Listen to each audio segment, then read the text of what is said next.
तर नमस्कार मित्रांनो, स्वागत आहे तुमचं नव्या व्हिडिओमध्ये.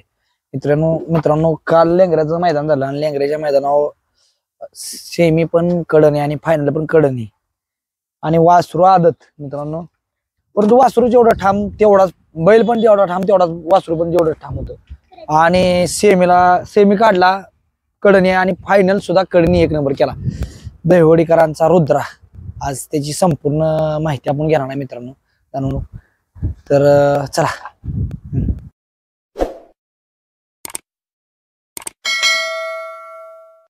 वासरू कुठला नक्की?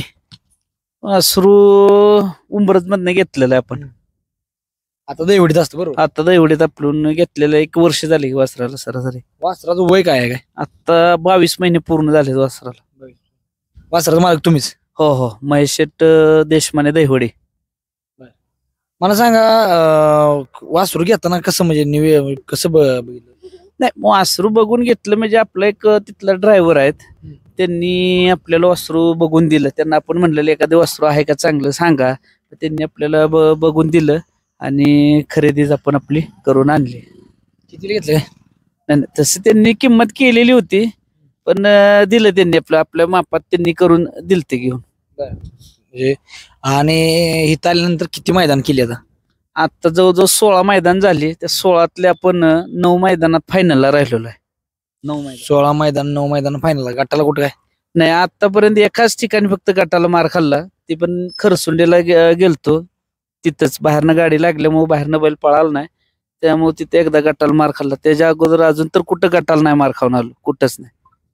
म्हणजे अजून 16 मैदानातल्या 1 मैदानाला गटाला बाहेर मार, त्यातल्या 9 मैदानाला फायनल राहिली. म्हणजे बैलाचा आता तुम्ही जर मित्रांनो पाय बघितलं तर आणि छाती बघितली तर एकदम मजबूत आणि म्हणजे शरीर लय मजबूत आहे बैलाचं. टीम आहे की नाही, टीम ती सगळी प्रामाणिकपणे बैलाची काळजी घेते. ते अगदी सकाळपासून संध्याकाळपर्यंत जिथं काम ज्याचं तो करते. ती टीम जी आहेत ती मुलं मैदानावर जायच्या दिवशी पण तसंच काम असते. हा, काय हो सांगसाल बैलाबद्दल? गती भरपूर आहे त्याला. गती पळतो म्हणजे जीवाचं रान करून पळतो. बरं, अनेक वासरा आहे ती उजेडात येत नाही, ती म्हणजे अनेक वासरा ती पळणार आहे, पण म्हणजे एक प्रकारे उजेडात कुठं आलं जास्त? उजेडात आलं म्हणण्यापेक्षा काय होतं, तर आम्हाला नियोजन लागत नव्हतं. आमचं वासरू पळतंय आम्हाला ठामपणे माहित होतं, पण आम्हाला बैल पायऱ्यासाठी अडचणीची ह्या बऱ्याच गोष्टी झाल्या. पण नियोजनाचा जो बादशाह आहे शाहरुख मुलानी कुळक आहे, ह्याच्याशी आमचं कॉन्टॅक्ट झाल्यानंतर त्यानं आम्हाला प्रामाणिक बैल द्यायला चालू केलं पैर. तिथून पुढं आम्ही आता उजेडात आलो तर आलो. आम्हाला उजेडात आणलं असेल तर शाहरुख मुलानी कुळक जाय त्यानं, आणि गाडी हाणणाऱ्या ड्रायव्हर म्हणलं तर आमचा ऋषी ड्रायव्हर कुळक जाय. हे प्रामाणिक दोन्ही माणसं लागल्यामुळे आज आम्ही आता इथपर्यंत पोहोचलोय. काल कोणी हाणली गाडी? काय काल विशाल ड्रायव्हर येवलेवालीकडे हाणली गाडी कालची. कालचं नियोजन कसं चालतो? शाहरुख शेटचा परवा दिवशी रात्री फोन आला की तुम्हाला जायला लागल. काय जायला लागल म्हटल्यानंतर गेलो. त्यांना विचारलंही नाही बैल कुठला आहे, कुणा संघ पळायचं, जावा तर गेलो. तिथे गेल्यानंतर फक्त सांगितलं हे बैल आहे, पळालो. आणि पळाल्यानंतर काल तुम्ही सगळ्यांनी बघितलं, कडनी पळून सीमीला पण 1 नंबर तास, फायनलला पण 1, आणि तिथे 1च नंबर काल करून आलो आपण. जे नियोजन केलं आतापर्यंत 4 मैदानात, त्या 4 मैदानातलं 3 मैदानात गुलालात आहे. सलग 3 मैदान झालं वासरू आता गुलालात आहे. शेनवडीला, माळशिरस आणि हे कालचं झालं लेंगरेकरांचं. म्हणजे 4 मैदान फक्त शाहरुखला आली. त्याच्या आधी तुम्ही 5 मैदान गुलाल केलं, म्हणजे 5 मैदान तुम्ही राहिला होतो वैयक्तिक. पण त्यानं जे केलं ते त्यानंच करून दाखवलं. शाहरुखनं जिथं सांगेल तिथं जातो, त्याला विचारत नाही बैल कुठला आहे काय आहे. तो जे म्हटला जावा की जातो. फक्त आमच्या टीमला सांगतो की संध्याकाळी बाबा उद्या सकाळी त्याला हे ठेवू नका, म्हणजे आपलं सकाळचा खोराक आहे तेवढा ठेवू नका, पळाय जायचं, एवढंच असतं. कोण कोणाला विचारत नाही कुठला बैल आहे काय काय काय नाही. फक्त आमचं वासरू कसं आहे, आम्ही प्रामाणिक सगळ्याशी असल्यामुळं ह्या कुठंतरी कष्टाचं आता आम्हाला फळ भेटायला लागले. आमच्या सगळ्या टीमचं जे कष्ट आहे ते प्रामाणिकपणे आहे, आणि त्याचं आम्हाला पण वासरू आता कुठंतरी फळ भेटायला लागले. किती वासर आहे तुमच्या टोटल? आता आमच्याकडे 2 आहेत. एक घरच्या गायचा शंकर म्हणून दुसरा आहे, आणि हे एक आहे. 2च आहेत आता. बर, वासरू पहिल्या मैदानात म्हणजे आणल्या म्हणजे कुठं, म्हणजे पहिल्या मैदान कुठं पळवलं? आम्ही त्याचं पहिलं मैदान नडवळच होतं बरोबर. काय अडचण आल्या आता एक तुमचं नियोजन लागायला लागलं पण काय अडचण आली आणि वायदी विधी दिली कशी? वायदी भरपूर दिल्या तशा, पण काय कवा असं गटच काढून घरी आलोय आम्ही. गुलाल तर काय विषय नाही वायदी देऊन सुद्धा. एकदाच मार खाला ना? नाही, गटाला एकदाच मार खाल्ला की फक्त काय व्हायचं माहितीये का, वासरू पळालं तरी बैल त्या लेवलचा भेटत नव्हता, म्हणजे पैराच भेटत नव्हता. वासरू पळायचं ठाम आहे की, पण ते पैरा भेटत नव्हता. पैऱ्यासाठी लय अडचणी आल्या. आम्ही लय जणाला असं दिलं, पण आता ह्या 5-6 मैदानात झालं 1 रुपया सुद्धा कोणाला वायदी दिली नाही आणि देणार पण नाही. का तर आमचं वस्तू पळती तर पळतीच, नाही देणार वायदी. एकदा उजेडात आले पाहिजे. उजेडात आल्यानंतर म्हणजे ते ह्या गोष्टी झाल्या, पण जर आपल्या देऊन बैल पळला की सगळ्या गोष्टी साध्य होते त्या. तर बैल लोकांच्या नजरेत आला ना पळताना की सगळ्या गोष्टी साध्य होते त्या. आता बरीच मागणी पण येत असेल, कितीला मागितलं काय? नाही, आता बैलाला मागणी येते बरं का, 100% खरं आहे तुमचं. बैलाला मागणी येते. त्या दिवशीच बैल आपला 7 लाखाला मागून वासरू गेलीत, पण आमच्या सगळ्या टीमला विचारलं द्यायचं का, तर कुणी काय अजून बोललं नाही. एवढं दहिवडीचं मैदान झालं की त्याच्यानंतर आम्ही निर्णय घेऊ, नाहीतर नाही. पण 7 लाखाला मागून गेलेत. मुंबईचे आहेत ते, कोरेगावचं आमचं मित्र आहेत रजत पैलवान तडवळेकर, त्यानं आणलेली होती पार्टी. वासराला आणि आणलेलं कितीला ती पण सांगा की जरा. आणलेलं होतं तसं आम्ही त्याला आणले 2.5 लाखाला. त्याच्यावर बरंच आमचं म्हणजे पहिल्यांदा खर्च झालाय.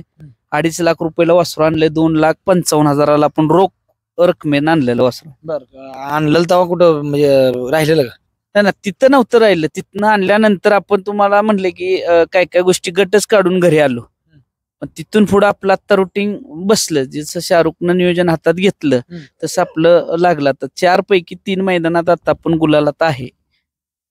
4 मैदान. पहिलं मैदान तर मला वाटतं त्यांनी टेस्ट घ्यायला बाबा कसं पळतंय कसं नाही ह्याच्यातच गेलं. हो बरोबर आहे, 100% खरं आहे की. त्यांना कळलं एकदा पळतोय म्हणल्यानंतर चांगली बैल घातली. त्यांनी चांगलंच पैर करून दिलं आणि खरंच ते नियोजनाचा बादशाह आहे तर आहेच म्हणावं. आणि ऋषी ड्रायव्हर जीवाचं रान करून आपल्या रुद्राची गाडी त्यानं आतापर्यंत बसवली, म्हणजे हाणली तर हाणतोच तो. बरं, काय हो म्हणजे आता तुम्ही एक सर्वसामान्य शेतकरी आहे किंवा शेतकरी आहे तुम्ही, तसं होतं काय केलं पाहिजे लोकांनी बाबा की एवढं पळते बाबा कंटिन्यू आपल्याकडे, आपण म्हणतो ना दुसरा बैल तयार करू शकतो. हाय की पायऱ्यासाठी सगळ्यालाच अडचण येतात. आता कालपासून आम्हाला आतापर्यंत जवळ 30-40 फोन आले, दहिवडीच्या मैदानाला तुमचं वासरू द्या. चांगल्या मोठ्या माणसांचं फोन आलेत. पण आमचं कसं आहे, ही जी टीम आहे सगळी आमची, ह्यांना विचारूनच निर्णय होतात आणि ते जसं म्हणतील मुलं त्या पद्धतीनं होतंय. असं नाही की नियोजन त्यांनी केलं पण नाही, सगळ्याला विचारल्याशिवाय नियोजन होत नाही. आणि प्रत्येकाला एवढीच आहे की जर तुमच्या बाईला धमक असेल तर आज ना उद्या उजेडात येणार का तर येणार. आमचं वासरू उजेडात आलं का तर आलं, का तर कडनी पळून त्यानं सिमी आणि फायनलला 1 नंबर केलाय तर आलंच काल. मला सांगा सगळ्यात म्हणजे आठवणीतलं मैदान कुठलं? आठवणीतलं कालचं लेंगऱ्याचंच मैदान आहे. काय वाटत होतं म्हणजे जाताना तुम्हाला, म्हणजे एक वाटलं असेल की बाबा नियोजन लावले चला, आणि तुमचं 11 वाजेपर्यंत काय म्हणजे दुसऱ्या दिवशी तुम्हाला काहीतरी काम होतं, पण तरी पण तुम्ही शाहरुखनं सांगितलेलं की जायला लागते म्हणल्यानंतर तुम्ही 11 वाजेपर्यंत तुमचं नाही होई चाललं, म्हणजे जायचं काय कसं करायचं कसं? नाही होतं काम, पण आता शाहरुखचा फोन आला की जायला लागेल माझ्यासाठी, मग आम्ही काम सोडलं. आमची टीम घेऊन गेल्यानंतर बघितल्यानंतर मग गट 5 झालाय की गटाला थोडं घासाघास झाली, पण शिमीला 1 नंबर तास लागलं. बैल बाहेर न आल्यामुळे थोडस धाकधुकी होतीच की बाबा काय होतंय काय नाही. म्हणजे पब्लिक पण एवढं आत होतं, बैलांना पण तशी चांगली गाडी, बैल पण चांगला बाहेरनं पळला, बैल चांगला पळला म्हणायला लागलं. खरं कसं होतं? पर्यंत आणली आणि फायनलला तर तुम्ही बघितलंच बैल काय, तर बैल सुद्धा आहे तर आहेच. पब्लिकचं भिताड म्हणलं तर काय वावगं ठरणार नाही. काय अजून काय नियोजन असतं बैलाचं, म्हणजे बाकी व्यायामाचं वगैरे? सकाळचा असतो व्यायाम, बाकी त्याला काय खुराक नाही, त्याला फक्त आता दूध आहे. बाकी काय ती रतीब वगैरे काय खातच नाही. वय किती आहे? आता 22 महिन्याचं आहे की. 22 महिन्याचा वासरू आहे. बरं, पब्लिकनं पळत? 100% पब्लिकनं फक्त आपला एकच खांदा डावीचा आहे. पब्लिक असू द्या काय असू द्या, काय सुद्धा अडचण नाही डावी खांद्याला. म्हणजे दोन्ही खांदी आहे, पण महत्वाची गोष्ट म्हणजे पब्लिकनं पण पळतं, आतनं पण पळतं डावीनं, म्हणजे मेन खांदा डावा आहे. उजवीनं आहे पण स्पीड कमी आहे. उजवीनं आहे पण स्पीड कमी आहे जरा. अजून तुम्ही 1-2 मैदानात हाणले पण स्पीड कमी लागले. पण शक्यतो डावीनं फिट म्हणजे फिट. पब्लिकनं कुठं पळलं? 2-3 ठिकाण शेनवडीला सापला पळलं, विमान संघ पळालो ना तिथं पण पब्लिकनच पळालोय बघा. अजून आता की सगळ्या दोनच मैदान पब्लिक पडला ना. हो 2च पळालो, पण गटाला पण असं पळालोय की गट पण तिथं पास केलं ते की गटाला ह्याला पळालो, येळेवाडीला पळालो बघा, येळेवाडीला. पब्लिक गट पास केला. हा तिथं गट पास. काय हो वासराचं एवढं म्हणजे नियोजन लागलं आता, म्हणजे लागायला लागले एक आणि पहिल्या सुरुवातीच्या अडचणी बघितल्या, म्हणजे कोण देत नाही कोणाला पायरा, म्हणजे वायदी घेतल्याशिवाय. आतापर्यंत किती दिली वायदी? वायदी गेली असली लाख 2 लाख रुपये. 1,00,000-2,00,000 रुपये वायदी गेली असतील. गेली. वाईट प्रकारे म्हणजे वायदी देऊन पैसे घालवून जर आपल्याला जर अडचणी आल्या किंवा गरीब मार खाऊन यायचं म्हणलं ती लय मोठी गोष्ट. नाही त्यावेळेस अनुभव कमी, बैल कुठला आहे काय कोण म्हणजे असं सांगत नाहीत, आणि हे क्षेत्र जे आहे की नाही हे कोण कुणाला खरं सांगत नाही. आपलं वासरू एवढं पळून सुद्धा आपण कुणाला 20,000 वायदी दिली ना, तिथं आपण गट काढला, परत सीमेला कोण म्हणणार वासरू पळलं नाही, बैल पळला नाही. पण कसं आहे, प्रामाणिक आपलं वासरू पळतं का, तर आपण पळतच म्हणलं. फक्त एक ओळख नसल्यामुळं ह्या क्षेत्रात लय अडचणी आम्हाला आल्या. आता ओळख झाली सगळी, म्हणजे सगळ्या गोष्टी होते त्या. कुठल्या नावाने गाडी पळते? त्रिशा संत बाळूमामा प्रसन्न, त्रिशा उदय देशमाने, दहिवडी. मित्रांनो खूप छान वासरू पळते. तुम्ही जर ह्या साईडला आला या तर त्याचं जर शरीर रचना बघितली तर महत्वाची गोष्ट पाय मजबूत पाहिजे.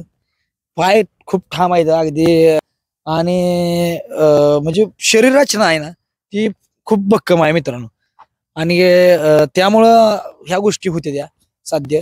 जरी पब्लिक हे जर वासरू आता असलं तर तासाला मला वाटतं चिटकून, म्हणजे किती जर काय केलं तर तासाला शिवणार नाही. नाही 100% शिवत नाही. तर किती बैलांना किती पण दाबू द्या, किती दाबू द्या, वासू हे गाडी ठाम आहे एकदम प्रकार. थांब थांब थांब. आदत वयाच मित्रांनो ठाम आहे. चला धन्यवाद.